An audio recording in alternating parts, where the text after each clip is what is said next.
Hello everyone, welcome back to EWR classes. This is Ruhi Adab. Today's class is very important. Friends, आज हम start कर रहे हैं Indian polity यानी कि संविधान की जो अनुसूचियां हैं, हमारे शेड्यूल्स हैं, उनको अब मैंने आज एक प्रैक्टिस सेट में रखा है। ठीक है, ये हमारा प्रैक्टिस सेट 1 है जिसमें कि हम कुछ अनुसूचियों से रिलेटेड आज के प्रैक्टिस सेट में कवर करेंगे इंपॉर्टेंट क्वेश्चन जो कि एग्जाम में हर एग्जाम में पूछ लिए जाते हैं। ठीक है फ्रेंड्स, तो चलिए देखते हैं वो कौन से क्वेश्चन हैं जो कि एग्जाम में पूछे जाते हैं। तो देखिए आज की जो क्लास हमारी, इसमें हम कुछ अनुसूचियां जो होंगी हमारी उनसे ही रिलेटेड कवर कर पाएंगे। इसके 2-3 पार्ट जो आएंगे आपके प्रैक्टिस सेट के, उसमें सारी अनुसूचियां हमारी कवर हो जाएंगी। तो आज की अनुसूचियां कौन कौन सी हैं, कौन सी अनुसूचियों से रिलेटेड हमारे जो क्वेश्चन है एमसीक्यू है, चलिए देखते हैं। ठीक है फ्रेंड्स, तो देखते हैं हम इसी के साथ फर्स्ट हमारा क्वेश्चन है वो कौन सा है। ठीक है फ्रेंड्स, तो फर्स्ट क्वेश्चन हमारा कौन सा है, ध्यान दीजिए। यहाँ पर फर्स्ट क्वेश्चन है हमारा, मूल संविधान में कितनी अनुसूचियां थीं। तो फ्रेंड्स ध्यान दीजिए, देखिए 26 जनवरी 1950 को, देखिए 26 जनवरी 1950 को क्या हुआ था, संविधान हमारा क्या हुआ था, लागू हुआ था। ठीक है ना, जब हमारा संविधान लागू हुआ था तब उसमें केवल 8 अनुसूचियां थी। कितनी थी, 8 अनुसूचियां थी। बाद में संशोधन द्वारा इन्हें बढ़ाकर 12 कर दिया गया था। ठीक है ना, तो हमसे यहाँ पर क्या पूछा है, हमसे यहाँ पर पूछा है मूल संविधान, यानी कि मूल संविधान में कितनी थी। ठीक है, वर्तमान की नहीं पूछा है, ध्यान रखना, वर्तमान की नहीं पूछा है, हमसे मूल संविधान की पूछा है। तो हम कह देंगे कि मूल संविधान में 8 अनुसूचियां थी। कितनी थी, 8 अनुसूचियां थी। ठीक है फ्रेंड्स, वर्तमान की अभी हम बात नहीं कर रहे हैं। चलिए नेक्स्ट क्वेश्चन में देखते हैं क्या दिया हुआ है।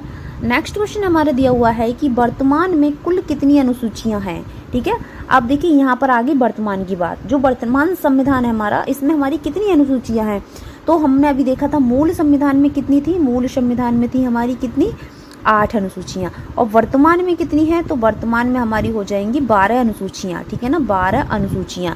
ये क्या हुआ था, संशोधनों द्वारा इन्हें बढ़ाकर 12 कर दिया है। तो वर्तमान में अगर पूछा जाए तो आप 12 बताओगे, जबकि मूल संविधान में हमारी 8 अनुसूचियां थी। ठीक है फ्रेंड्स, चलिए इसी के साथ हम नेक्स्ट क्वेश्चन देखते हैं। क्वेश्चन नंबर हमारा 3 क्या है, पहली अनुसूची किससे संबंधित है। तो फ्रेंड्स पहली अनुसूची जो हमारी राज्य और केंद्र शासित प्रदेश से संबंधित है, तो बी ऑप्शन हमारा करेक्ट हो जाएगा। देखिए पहली अनुसूची में भारत के सभी राज्यों और केंद्र शासित प्रदेशों के नाम और उनके क्षेत्रों का विवरण किया जाता है। जैसे कि जो हमारी संसद है उसको अधिकार है कि नया राज्य अगर बनाए, या फिर राज्य की सीमा बदली जाए, या फिर राज्य का नाम बदला जाए, या फिर 2 राज्यों को मिला के एक किया जाए। तो अगर ऐसा कब होगा, ऐसा जब होगा जब हमारी अनुसूची जो हमारी अनुसूची है पहली, उसमें संशोधन किया जाएगा। ठीक है ना, पहली अनुसूची में संशोधन किया जाएगा, तभी हमारा क्या होगा, राज्य का भी नाम बदला जा सकता है, या फिर सीमा, या फिर नया राज्य बनाया जाए, या फिर 2 राज्यों को मिलाया जाए। तो वो जब ही होगा जब हमारी अनुसूची फर्स्ट में क्या होगा, संशोधन होगा। ठीक है, तो पहली अनुसूची किससे संबंधित है, राज्य व केंद्र शासित प्रदेश से। ठीक है फ्रेंड्स, तो आपको बी ऑप्शन यहाँ पर करेक्ट कर देना है, और पहली अनुसूची भी आपको ध्यान रखनी है जो कि राज्य व केंद्र शासित प्रदेश से रिलेटेड है। ठीक है फ्रेंड्स, नेक्स्ट देखते हैं। देखिए यहाँ पे हमें नेक्स्ट क्वेश्चन में क्या कहा गया है कि पहली अनुसूची में क्या वर्णन है। ठीक है, अब यहाँ पे वर्णन की बात आ गई, तो अभी हमने देखा था। ठीक है, हाँ क्या वर्णन है, राज्य और केंद्र शासित यानी यूटी के नाम व क्षेत्र। ठीक है, इसमें बताया जाता है कि कौन सा राज्य या केंद्र शासित भारत का हिस्सा है, या कौन सी उसकी सीमा है, ये सब इसमें बताया जाता है। ठीक है फ्रेंड्स, तो पहली अनुसूची को आपको बहुत ही अच्छे से क्लियर करके याद रखना है। देखिए अभी हमने पढ़ी है पहली अनुसूची जो कि राज्य और यूटी के नाम व क्षेत्र से रिलेटेड है। ठीक है फ्रेंड्स, चलिए नेक्स्ट देखते हैं। अब देखिए नेक्स्ट क्वेश्चन हमारा क्या है, वर्तमान में राज्यों की संख्या कितनी है। ठीक है, वर्तमान में राज्यों की संख्या की अगर बात की जाए तो देखिए फ्रेंड्स अभी हमारी जो है 28 है, राज्यों की संख्या 28 है अभी भारत में। ठीक है ना, 28 राज्य हैं, पहले 29 थे। कितने थे, पहले कितने थे, 29 थे। ठीक है, तो हुआ क्या, 2019 में, ठीक है 2019 में जम्मू कश्मीर का पुनर्गठन हुआ। किसका, जम्मू कश्मीर का, जम्मू कश्मीर का क्या हुआ, पुनर्गठन हुआ। ठीक है, जम्मू कश्मीर का पुनर्गठन हुआ। उसमें क्या हुआ था कि जो 2019 में जम्मू कश्मीर को 2 केंद्र शासित प्रदेशों में बांटा गया।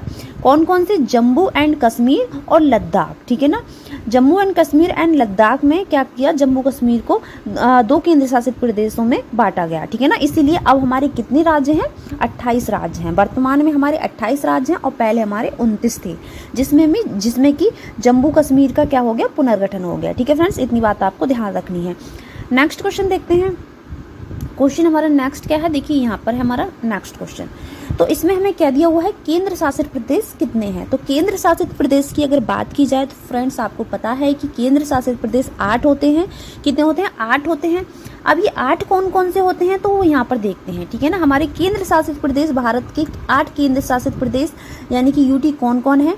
तो देखिए, अंडमान एंड निकोबार द्वीप समूह, चंडीगढ़, दादरा और नगर हवेली एंड दमन दीव, दिल्ली यानी कि राष्ट्रीय राजधानी क्षेत्र है ये, और जम्मू एंड कश्मीर, लद्दाख, लक्षद्वीप और पुडुचेरी, ठीक है ना। ये 8 केंद्र शासित प्रदेश हैं, हमें याद रखने हैं, ठीक है फ्रेंड्स। तो चलिए नेक्स्ट क्वेश्चन देखते हैं। नेक्स्ट क्वेश्चन हमारा यहाँ पर ध्यान दीजिए, राज्य का नाम या सीमा बदलने के लिए किस अनुसूची में संशोधन होगा? किस अनुसूची में संशोधन होगा? जैसे कि अभी हमने पढ़ा था कि अगर राज्य का नाम बदला जाए या फिर सीमा बदली जाए या फिर 2 राज्यों को मिलाकर एक किया जाए, तो ऐसा जब होगा जब अनुसूची 1 में क्या किया जाएगा? संशोधन किया जाएगा, ठीक है। तो अनुसूची 1 यानी कि इसमें हमारा सी ऑप्शन बिल्कुल करेक्ट हो जाएगा। नेक्स्ट क्वेश्चन देखते हैं। नेक्स्ट क्वेश्चन में देखिए हमारा क्या दिया हुआ है फ्रेंड्स। यहाँ पे हमें दिया हुआ है दूसरी अनुसूची किससे संबंधित है? तो दूसरी अनुसूची की बात की गई है तो वो वेतन और भत्ते से संबंधित है। देखिए फ्रेंड्स, दूसरी अनुसूची में उच्च पदों जैसे राष्ट्रपति हो गए, राज्यपाल या न्यायाधीश आदि, मतलब जो भी हैं उच्च पद वाले, जिनके वेतन और भत्ते यानी कि वेतन, भत्ते और पेंशन का विवरण दिया जाता है, ठीक है। वेतन और भत्ते का विवरण किसमें? दूसरी अनुसूची में। जो भी हमारे बड़े बड़े अधिकारी हो गए, न्यायाधीश वगैरह, राष्ट्रपति, राज्यपाल वगैरह, तो उनका वेतन और भत्ते की बात किसमें की जाती है? अनुसूची 2 में, ठीक है ना। तो आपको ये चीज ध्यान रखनी है, ठीक है फ्रेंड्स। नेक्स्ट क्वेश्चन देखते हैं।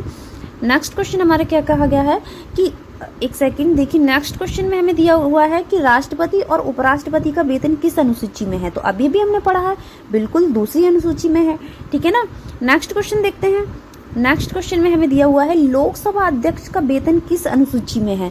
क्वेश्चन 10 कह रहा है कि लोकसभा अध्यक्ष, तो मैंने अभी आपको बता ही दिया है कि जितने भी उच्च अधिकारी हैं, ठीक है, लोकसभा अध्यक्ष हो गए या उपाध्यक्ष या राज्यसभा के सभापति व उपसभापति, ठीक है ना, या अन्य उच्च पदों की जो वेतन का प्रावधान है वो दूसरी अनुसूची में होता है। किसमें? दूसरी अनुसूची में होता है। ये चीज आपको ध्यान रखनी है, ठीक है फ्रेंड्स। देखिए सेम क्वेश्चन आ चुके हैं दूसरी अनुसूची। मैं हर अनुसूची से रिलेटेड कई क्वेश्चन कराती हूँ ताकि आपको वो क्लियर हो जाए, ठीक है। नेक्स्ट तो फ्रेंड्स, अगर आपको वीडियो पसंद आया हो तो please like, share and subscribe जरूर करना। Thank you so much for watching my video.